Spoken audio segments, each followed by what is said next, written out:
Today's message from Reverend Christian Sorensen was recorded February 26, 2017, and it's titled Active Listening. Today's affirmation is, I hear with my heart. And today we welcome the talent and voice of Michael Paul Smith, and we've got a link on joyouspodcast.com to his Facebook page. Come visit us at seasidecenter.org or join us in Encinitas, California sometime, where we always have great music, a spirited message, and a joyful, loving, vibrant community that await you. Good morning, Seaside.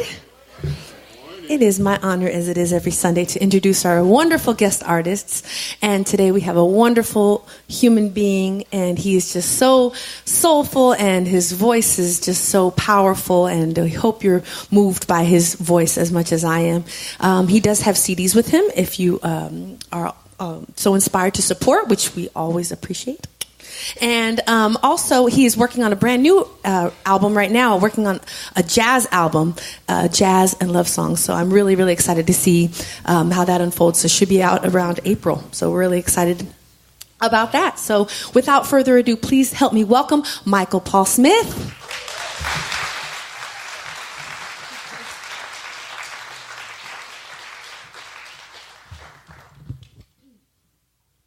Good morning, Seaside! Woo! Yeah, I've had some tea this morning. I'm in Encinitas now. I don't drink coffee, so I drink tea. Anyway, so good to see everyone here. Also beautiful, and thank you, Christian, for all the opportunities. I love this center. This is my new adopted home. I moved to Encinitas, and this is it. So I'm here to raise the level of spirit and humanity and compassion while I'm here. This song, I got to give recognition to the composer. His name is Mark Arnold, and he wrote this song, and I was visiting the Phoenix Center for Spiritual Living, and I heard this song, and I said, Mark, I want to sing that song. So you're going to hear it today. It's called As You Believe.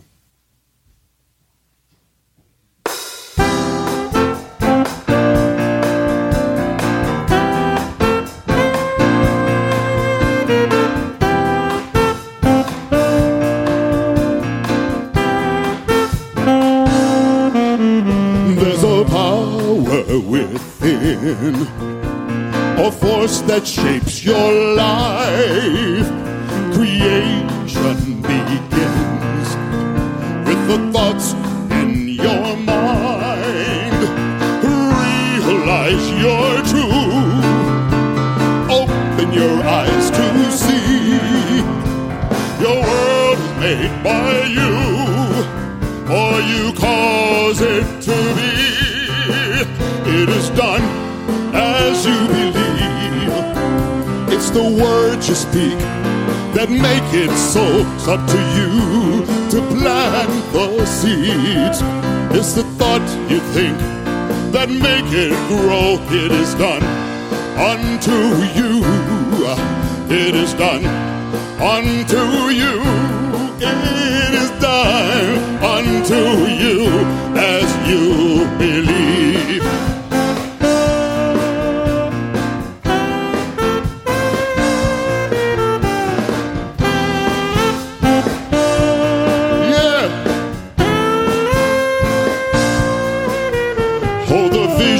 Your desires. You don't have to figure out how, for your actions will inspire. You just have to stay in the now. Your vibration draws it to you. What you focus on expands. Your dreams can all come true, for the power's in your hand. It is done as you believe. It's the words you speak that make it so. It's up to you to plant the seeds. It's the thoughts you think that make it grow. It is done unto you. It is done unto you. It is done unto you as you believe. Oh, do you believe? Oh,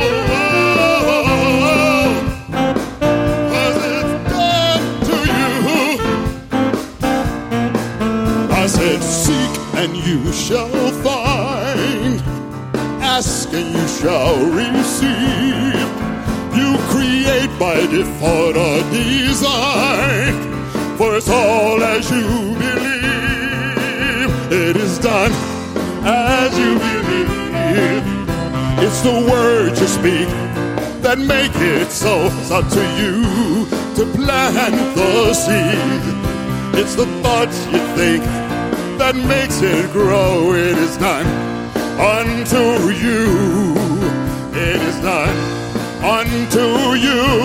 It is done unto you, and you believe. What do you believe? 'Cause it's done to you as you believe. So what I said you seek and you shall find, and you ask and it shall be given unto you. What do you believe? What do you believe? Yeah, 'cause it's done to you.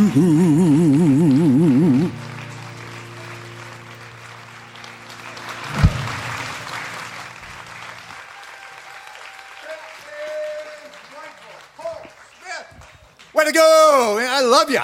My goodness. We've been doing this since before Seaside for more than 25 years. We've been doing Sundays together. It's been fabulous. It's good. It's good. The voice, the power, the presence of Michael Paul Smith. Love you. Oh, wow. So here we are in the season for nonviolence. A lot of it has to do with consciousness, but the big part has to do with our heart and our love. And today, we've got it up there, active listening. But if you look in the program, it's more about listening with your heart. And that's really where it's at. We heard Trevor saying that's the important part is not to just nod out, but to listen with your heart and be present. And it's really important. And as you do, you begin to recognize the Spirit shows up even in those tough spots that you may not recognize it at first. And I love one of the things Voltaire says, that God is a comedian playing to an audience that is afraid to laugh. And it's like, you know, God, sometimes we just need to take a look and just shake our heads and go, you're kidding me. I just can't believe that is what is going on. And when you can begin to being able to take that higher perspective, the God perspective, you might be able to shake your head sometimes as opposed to closing down, having your heart ache, be moved to tears because something may be so sad and painful. Ernest Holmes, he said that, and he wrote, that truth knows no opposites. It is a guiding star that affirms the equality of all people and affirms the most basic civil rights.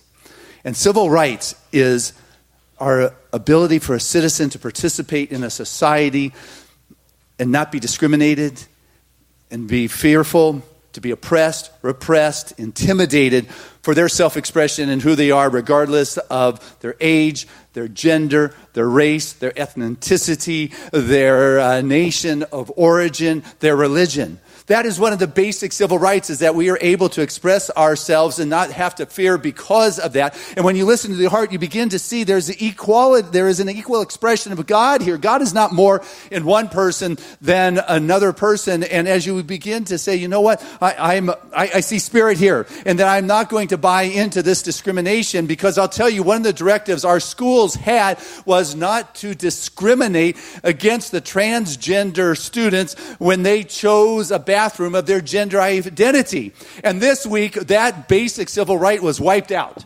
It says, you know what? That's a choice of the state. Some can be discriminated against, and some don't have to be. And I got to tell you, there are 150,000 of our children that are of transgender expression, and now they do not know whether they can use the basic right of a bathroom without having to fear. Our movement stood this week, and I put it in your Sunday program, when the president of the board of trustees, as well as our community spiritual leader, took a stance and said, you know what? We stand with the LGBTQ community, that this discrimination does not support equality, that we are here to express ourselves in this world. And I'll tell you what, if your expression is different than mine, I do not need to discriminate and make you wrong.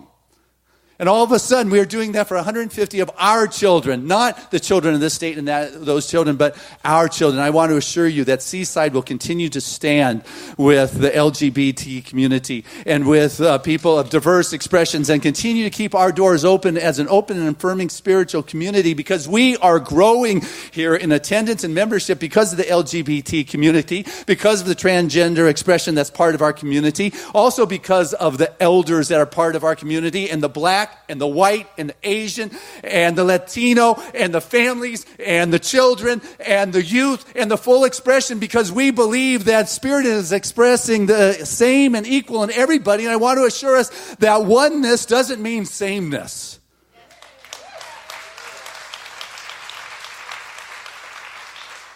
But we do believe we are one expressions of the divine. And so Seaside continues to be a place of love and caring and compassion, a place without judgment, that, you know what, we honor your unique expression of God. And this is a basic spiritual principle, this sense of oneness, and that we should take a stand that we are one expression of God in our unique, and bringing forth the color and the diversity of the tapestry that makes unique Seaside a unique expression of life. And this is what love looks like, honoring everybody's uniqueness and not needing to make others like me, believe like me, have the religion like me. But you know what? I'm going to listen with my heart. That's what today's message is about, is listening with your heart and your soul and being present and listening to another person's pain, another person's journey, and not have to sit there and judge and say, you don't look like me, so I fear you, or I need to repress you or make you like me. You know what? Listening with our heart says, I love you for who you are. I honor your self-expression as an expression of God. And you are welcome in my life. You are welcome in my heart, because at some level we are one in spirit, expressing our uniqueness in who it is we are. See, love is invisible. You can't see love. Love is like, you can't measure it. It's immeasurable. It's incalculable. But you know what? You can feel it. Can't you? Love is real. It's palpable. But you can't see it. It's invisible, but you can feel it. See, feeling it is kind of where this stuff shows up. You know, it shows up in a vibration and an action. You know, Sai Baba, he said that the only royal road to the spiritual journey is love. The Maharishi said, I'm going to fill this world with love and create heaven on earth. Count me in. I want heaven on earth, and the way we can do that is with love, with caring, with compassion. And when people are hurting in their life, and when the illness is taken over, and I sit there with them, I kind of remember the acronym for illness, you know, ILL, I lack love. And so I'm going to sit there with an open heart, and I'm going to love you, and hopefully you're going to be able to feel that love. You know, if they're in intensive care, I remember the acronym, I see you. Kind of like Avatarish, you know. I see you. I hear you. You're different. And I love that about you. I honor your difference and your unique expression. And in this kind of love, you can never love too much. I hear people say, I'm loving too much. You can never love too much, because as you send love out, it multiplies and comes back into your life with the blessings and the grace and that which is right and that which is real and that which is relevant. But you got to be there with your heart. You got to be willing to be open and listen. And when you're listening, you don't have preconceived notions in your mind as this is where this conversation needs to go. But rather, I am open to hear the Spirit expressing as to what is right and appropriate for it to go here. I'm going to be present here. I'm going to bring forth my humanness to this. You know, Albert Einstein, pretty smart guy. He said, forget everything else, but remember your humanity. Remember your humanity. Remember your heart. Remember your caring. Remember your love. Remember that which makes you an extension, an expression of the divine. And when something goes amiss, then you deal with that. You know, I like this little story. It's not that long of a story, but I remember it from my earlier days about, let's say you're shot with an arrow through your heart. It's pretty fruitless to yell at the person who shot you. There is greater benefit for you to realize the fact that you've got an arrow in your heart. Okay? You got that? It's like I've been shot with an arrow, and for me to yell at you because I'm in pain or what you're doing is messing up my life, you're making me uncomfortable, and I'm going to go off and bring more aggravation and anger to this world rather than saying, you know what? I got this pain in me. I need to take a look at this arrow. I got to get this arrow out of me. I got to get this pain out of my experience. I've got to be able to deal with what's going on. Because I'll tell you, anything that's going on in your life is are the actors that you have called into your experience. Okay? You are the producer of your life, and if you have got individuals that are just really riling you, getting you going, man, they're good. Those are good performers. It's working. It's getting you to stretch and to stir and all that. You know, those that don't stir you aren't very good actors. But don't buy into the fact that's who they really are. Remember the oneness, the one expression of God that is moving through all people, individuals, including the ones that rile you? Got that? Including the ones that rile you? If you can remember, God's playing to an audience and people are afraid to laugh. If you can begin to laugh at how you're getting riled, that could help. Being it's Academy Award Day, I hope you're going to a good party somewhere. But I think of my dad, an actor, Hollywood, part of the voting member of the Academy. Used to go to walk the red carpet for the Academy Awards when I was a kid. It was fun. But he was an actor, and he always played the heavy. He was, from the Western days, he was always the bad guy. They'd fly him over to Arizona. He would star in One Big Valley, and then they'd shoot the next one the next day and put a beard on him and an X-ray at the bar. And then they got the Cops and Robbers. He was always the bad guy. And so it was strange as a kid. People would look at him and look at my dad and say, "You are so mean and nasty." It's like, that's my dad, man. He's a nice guy. But then, if you ever saw the Brady Bunch where my dad beat up Mr. Brady and gave him this black eye, I had the kids saying, "Your dad beat up Greg Brady's father. He is such a mean guy." It's like, not my dad. My dad is really kind and gentle in a loving expression. But he beat up Mr. Brady. I said, that wasn't my dad. But see, what happens is we begin to believe the actors in our world, that's really who they are. What they're doing is they're playing a part to rile us so we can begin to stretch and grow and see if I can remember what you really are as an expression of God.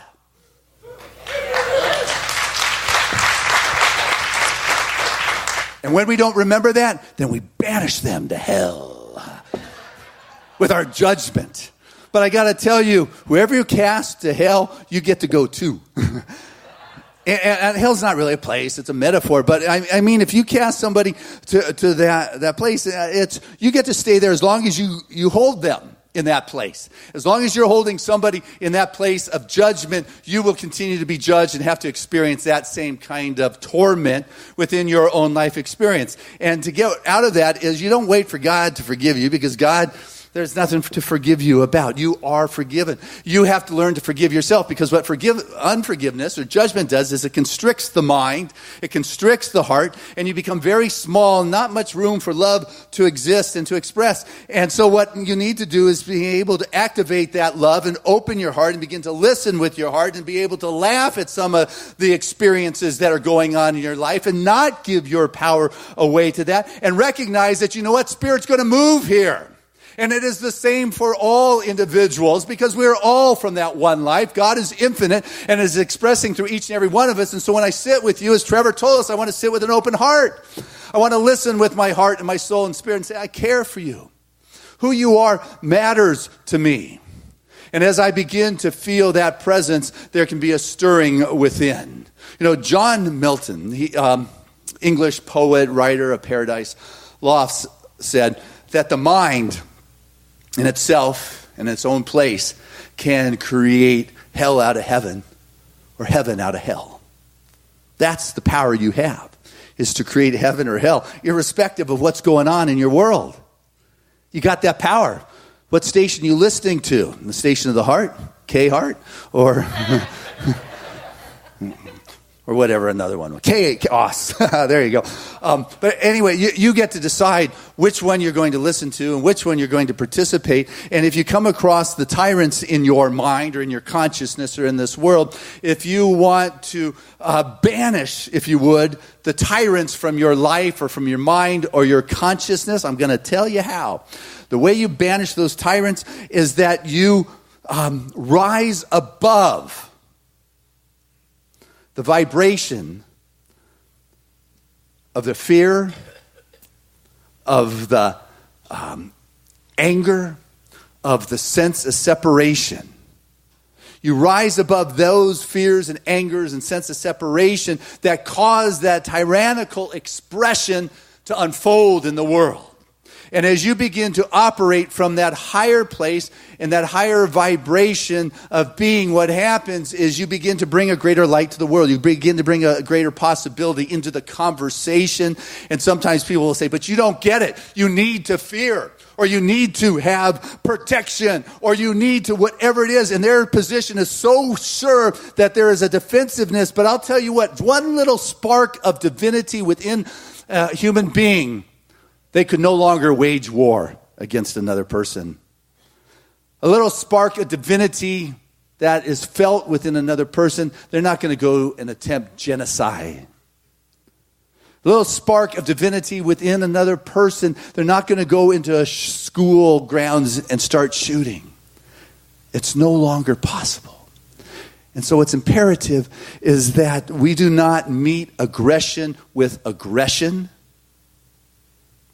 but rather with a higher way of seeing, a higher vibration. Begin to see the spark of divinity in all people. I'm not going to sit there in judgment, and I am not going to respond with aggression, but rather I'm going to go to the source and begin to listen and recognize, you know what, we're all one. Even that one who's creating that chaos, I've got to know and be at least the one who can call forth that presence that is within that human being. I've got to be the one, because I'll tell you what, if I don't love, they really don't care. But if I choose not to love, if I choose not to listen and be present with my heart, I'm the one who's going to pay the price. I'm the one who's going to be shortchanged. I am the one who's going to lose out. If I do not come from love, if I do not feel the love in my life, I am the one who is going to be impacted and hurt within my world. It's not going to make a difference in another person. And Marianne Williamson, a wonderful line that she said, is that you are not held back because of the love you didn't get in the past. Got that? You're not held back because of the love you didn't get held in the past. How many people are still having parent issues? Don't raise your hand. But I mean, you've grown up, honest. Come on. But anyway, you're not held back because of the love you didn't receive in the past. You are held back because of the love you are not extending in the present. You got that? You're held back because of the love you are not extending in the present. You have chosen hate. You have chosen to defend. You have chosen to fight as opposed to love here. And you will be banished because of the judgment that you are holding, and you are the one who will pay the price because you're not coming from the heart and you're not listening with love in your life, in your world.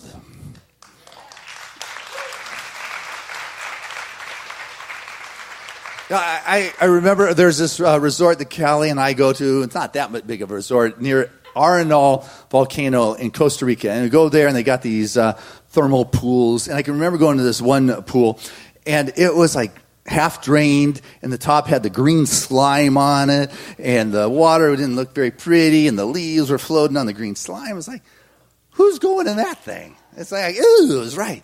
So we went to the next pool. And it was beautiful. It was full, it was crystal clean. The water was moving and bubbling and alive.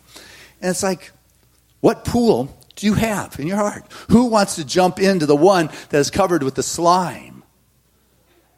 Yeah. You can make up what slime is in your life that makes it very unappealing for someone to want to dive into the pool of your being. That is a good analogy. Where is it? What is it?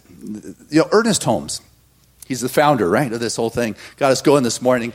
Remember by saying that truth knows no opposites, right? That we're all guided by that star of truth that affirms our equal equality. Anyway, but that's not the part I'm reading. That was earlier.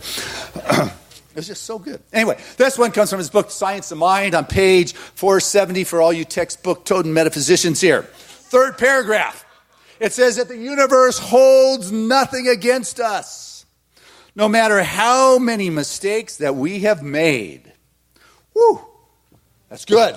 Good to hear, right? It holds nothing against you. It doesn't matter how many blunders, insults, or judgments you've held. We're still a perfect being within. And the within may become the without if we will carefully train ourselves to listen to the inner voice of truth, which spreads and speaks to the innermost moments of our being in the quietness and the solitude of our life.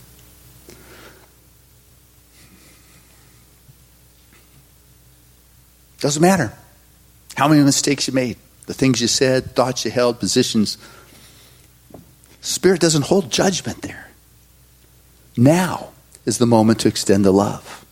Now is the appointed moment. But what happens as individuals begin to move into that light and they start playing with their heart and they listen to their heart and they listen to what's going on, you begin to merge with a greater expression.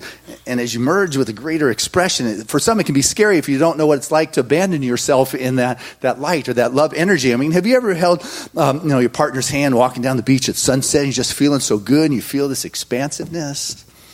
No, okay. That's right. No. How about lying next to your beloved and looking into their eyes, and there's a love that is just so magical that two begin to blend into one, and there's an expansion, and the boundaries begin to dissolve and melt and dissipate. And well, yeah. I stopped short. Who knows where I could have taken that one. Anyway. But what happens sometimes is if one is not familiar with that sense of intimacy, with that sense of vulnerability, where I begin to stop and then blend, and people pull back. They get out of that relationship. They close down and they start talking about it from their mind perspective. And there's a big difference between talking about your emotions and feeling your emotions. I can remember Trevor when he was, maybe 6 months old, and I would look into my little guy's eyes. My son, he didn't have words yet. He still doesn't have that many, but then he really had none. And the love of his being and there was a connection. That was definitely palatable. It was like there was a love and a connection, and he didn't have any words to try to convey to me, right? It was just an essence. It was a vibration. It was a feeling that was so real that words cannot describe it, but it was felt before one even had words that they could describe it with. Where does that come from? That is the life force. That is the love energy that we're speaking about here. You take a look at a little child, they're sharing that kind of love with anybody who wants to tune into their vibration or their plane. You're hanging out with a little kid who's been hanging out with angels or something. There is such a love essence in that moment. And as he got a little bit older, he would reach out to anybody who would take hold of him. And as he got a little bit older, he would grab Sage, our dog's head, and put his face right into Sage's face and express that love because it flowed out of him. When he had Fritos, and when he was little, he would give them away. It's like because love just moved through. It wasn't concerned I need to get something back. The love is moving through him. Now, as he got older, he stopped sharing his Fritos with me. But I'm talking about that early stage, where there's just pure love. There's a difference between describing our emotions and feeling them. I listen to so many people tell me about their emotions, and they're telling me, describing, they're explaining, and they're not feeling them. It's coming from their head. They are brilliant on saying the right thing, but it doesn't have the matching vibration of feeling with them. You know how you can tell if it's coming from the heart? It doesn't come from here. You don't feel it here. I love you, let me tell you. No.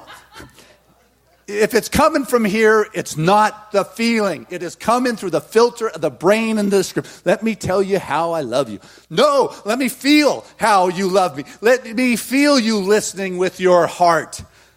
being present for me and my pain and my concerns. Honor that and acknowledge that I am one with Spirit, no different than you. Maybe a different path and the distinctive challenges of my own, but we come from the one. It is infinite. It's not infinite in this, and that. It is infinite. My job is to see the divinity that is within you and hopefully awaken that spark so you're able to have it and we can share that spark and boom, there we go. We got it going on. You know, it's when somebody is coming from feeling, you get it. You know, tonight, Academy Awards, Best Actress, Emma Stone. You may or may not have liked La La Land, but I got to tell you, if you watched her screen test in the movie, you could see her feeling and embracing those emotions that just took over her body and face. That will probably get her a Best Actress award because it was truly amazing. Transformation in front of our eyes, on call on the screen. You know? Feelings take over. The feelings take place in your emotional body, not here. They take place within. And when you're coming from that vibrancy of spirit and love, that's how healing happens in our life. That's how the transformation happens in our world. We teach prayer. We teach you how to pray. We give you the 5 steps of prayer, and it's powerful and it works. But I got to tell you, what works are not the words. You can't affirm or pray God into existence. You've got to feel it. You've got to sense it. Let your prayer be one of hearing, listening with your heart. That is what will transform the situation. We have probably all prayed the prayers for the storms to cease. And the wind keeps on howling. And the waves keep on rolling. And the thunder keeps on rocking. And the prayer didn't work. It's because it's coming from here. It's not a listening to our heart to the spiritual truth of the situation. But we've all probably spoken prayers where it was hearing of the Spirit and expressing that. And he said, let there be light, and there was light. You know, pick up your bed and walk. And they actually picked up their bed and walked. See, it's not you who's doing that. It's that feeling, it's that vibration. And people can feel it. People know the difference. I mean, you ever sat with anybody who said they love you, but they forgot to tell their heart? You know, I'm going to miss you, but I didn't feel that. I mean, right? You guys know the difference between when it's moving through me and I'm winging it, you know? You can tell if it's happening or it's not. You know, there's no fooling you because you're listening at a deeper level. Or you put your heart out there to somebody and you're feeling it, and they said, well, I didn't feel it. And you know you did. So the breakdown is that it wasn't matching what they thought your love or your expression or your forgiveness should have looked like. And so they didn't feel what could transform and heal because they were not listening with their heart. They were still stuck in their mind, waiting for it to be a particular kind of way. You want to experience healing in your life, I got to tell you, you got to start listening to the Spirit with your heart and your soul and recognize that there's something far greater than your little mindedness that thinks it's supposed to sound like, look like in a particular way. You got to be willing to get out of your fear, your anger, your discrimination because it doesn't match your picture, and begin to open up to something greater than what you thought was so, because the vibration of that love is far greater than you could ever think. And as you say yes to that divine, what will happen is it will show up and you will stand in unity and unified with those individuals that are here to march in this world to express love, to express caring, to support one another, because we're in this life together. We're doing this thing together. If you have ever traveled to a different part of the world, I grew up and I got to go to, whether it was Asia or Europe or South Africa or Northern Africa or Russia, or even lived in Hawaii. I was always the minority. And what I felt was no different than an expression of God when I was walking on a different continent than I was walking here. What I chose to do was listen with my heart. And the players that showed up in my life were those that expressed love, that expressed caring, and those that had concern and kindness. What happens when you choose to walk this world listening with your heart and soul for the expression of God through all things? You begin to see in nature, you begin to see in people, you begin to see in tough situations, you begin to see in the most excruciating of situations, the presence of God has not left, but is seeking to be recognized, and that spark of divinity to be activated so the transformation can take place and we can bring love to this world and create heaven on earth together. God bless you. I love you.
cry for mercy and you long for grace. Feel the love, feel the light. Won't you come in from the cold? 'Cause all are welcome here. Feel the joy, feel the peace, and the comfort of home. 'Cause all are welcome here. Yes, all are welcome here.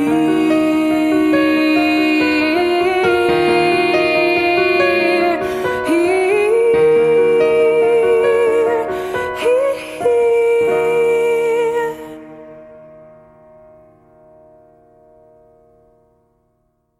All Are Welcome Here, from the album Path of Light, was co-written by Peggy Lebo and Reverend Christian Sorensen. It's available at www.peggylebo.com.